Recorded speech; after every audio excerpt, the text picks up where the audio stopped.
trop large, non, comme plan, je trouve.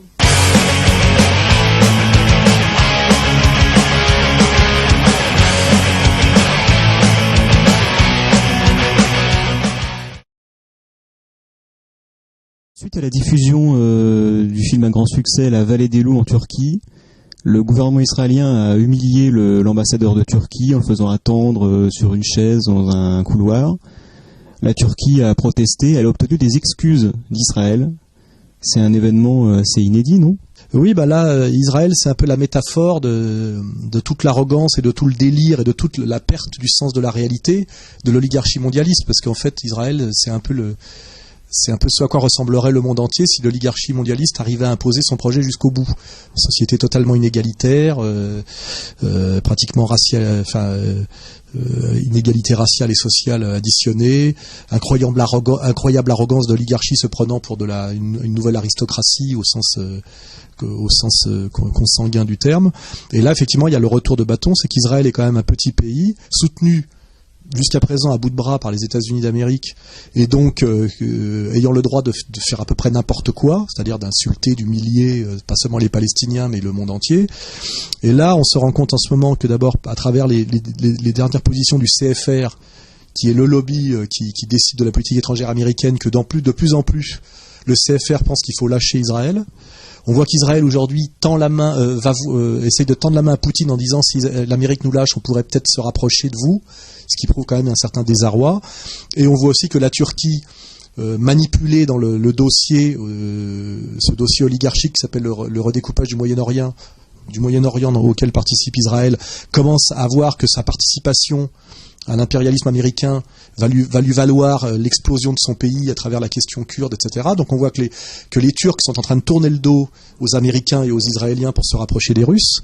Et donc on voit que finalement les Israéliens sont dans une arrogance de plus en plus théologico-délirante qui s'appuie de moins en moins sur rien de concret, puisque c'est un pays, sur le plan économique, dont il faut dire qu'il est fictif. Il est fictif à tous les niveaux. Il se repose sur un livre que ces gens-là ont écrit eux-mêmes, sur des subsides qui leur sont versés par les États-Unis sur le dos des citoyens, et d'ailleurs sur ce qui devrait être imputé à la politique sociale américaine, et ça commence à grincer pour eux.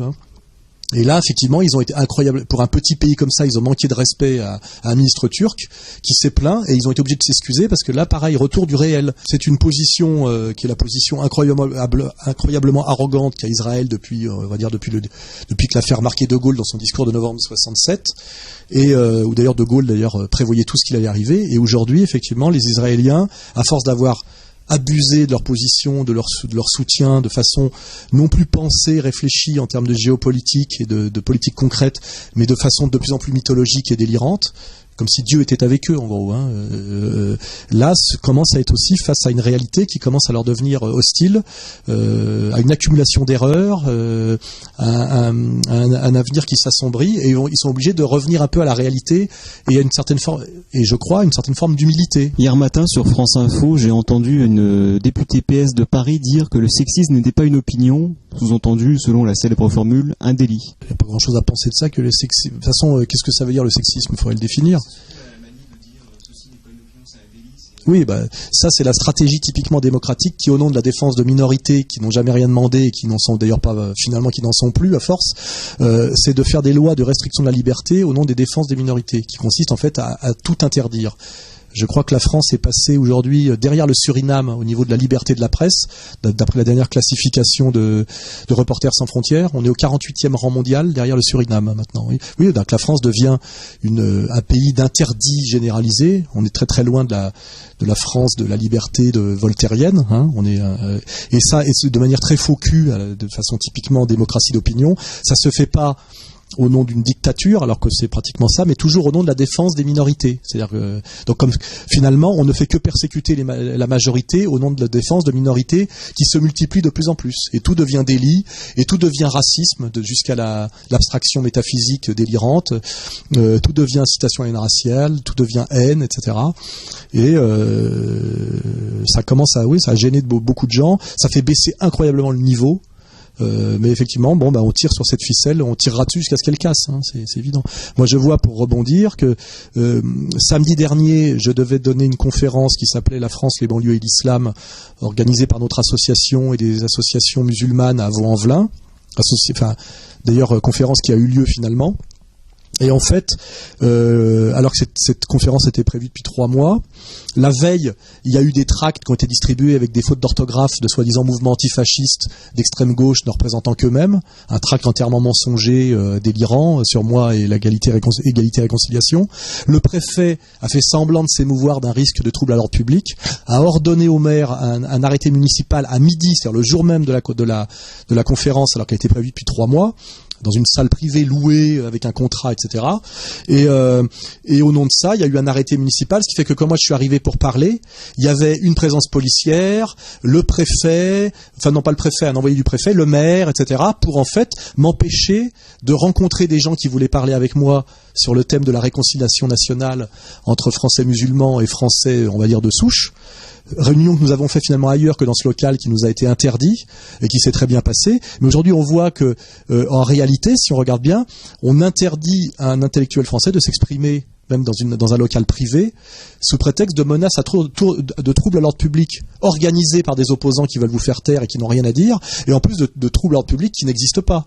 Et ce qui est amusant, c'est que les policiers étaient très sympas. Je suis allé m'excuser auprès d'eux qu'un samedi soir, ils sont obligés de se les geler à 8h du soir au lieu d'être en famille à regarder la télévision. Tout le monde rigolait parce qu'on sait que tout ça est une mascarade intégrale comme les interdictions de Dieudonné. Effectivement, on a fait un référé heure par heure, mais le tribunal administratif n'avait pas de permanence ce jour-là, donc on va demander des dommages et intérêts.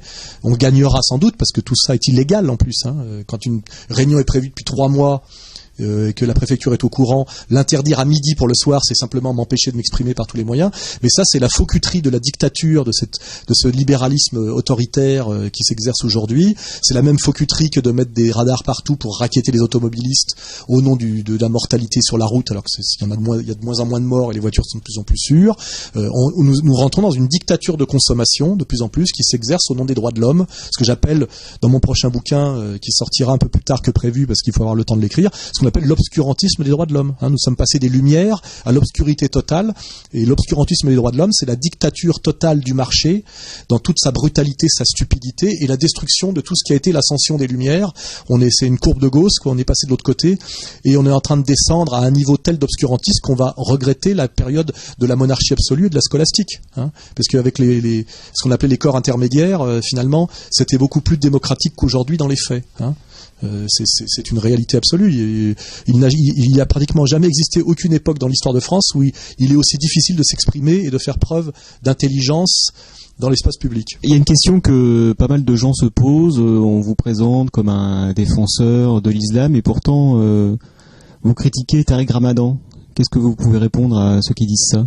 Oui, encore une fois, le dossier est subtil et piégé. Évidemment que je défends les musulmans au nom d'une injustice globale qui leur est faite et qui remonte vraiment au 11 septembre, c'est qu'on les désigne comme ennemis de l'Occident et violents, alors qu'en réalité ils sont totalement victimes de la mise au pas et des violences de l'Occident mondialiste. C'est-à-dire que les 3/4 des gens qui sont assassinés sur la planète aujourd'hui sont des musulmans qui sont assassinés par les armées impériales occidentales. Donc déjà c'est une première raison de les défendre.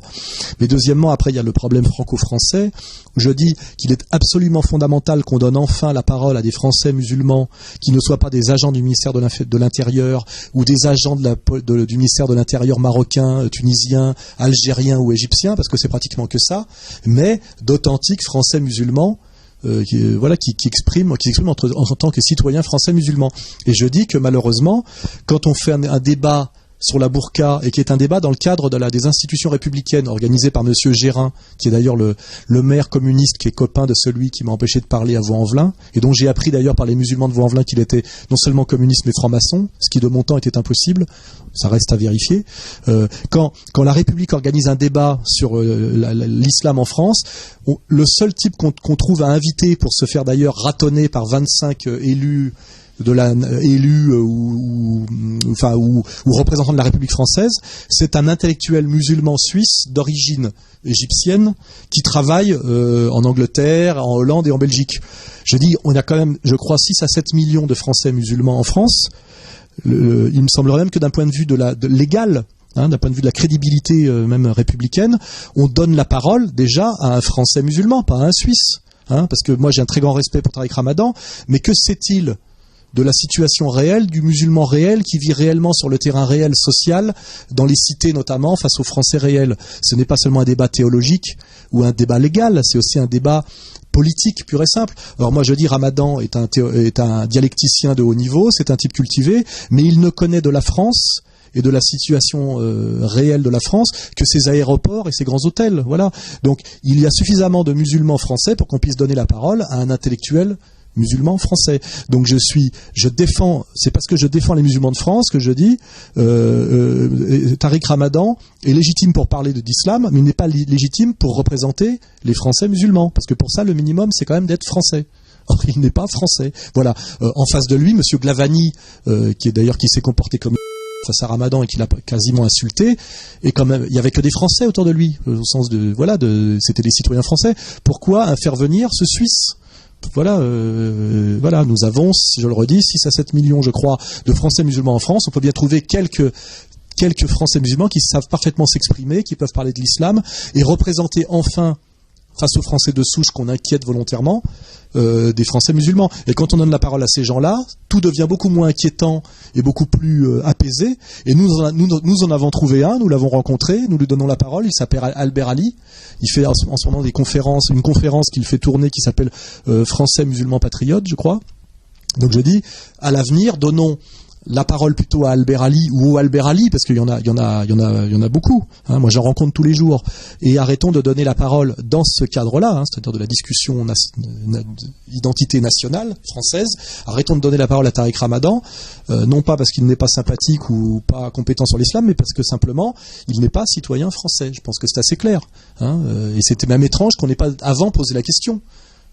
Qu'est-ce que faisait ce Suisse pour débattre dans le cadre de la République française sur la question de la relation entre l'islam et la citoyenneté française. Voilà, ça me paraît clair. Donc ce n'est pas un manque de respect envers Ramadan, c'est plutôt montrer du doigt les manipulations de la République française qui représente de moins en moins le peuple et la République, et qui va chercher quelqu'un qui n'est pas légitime dans un but pervers. À vous de réfléchir pourquoi ce but est pervers et comment.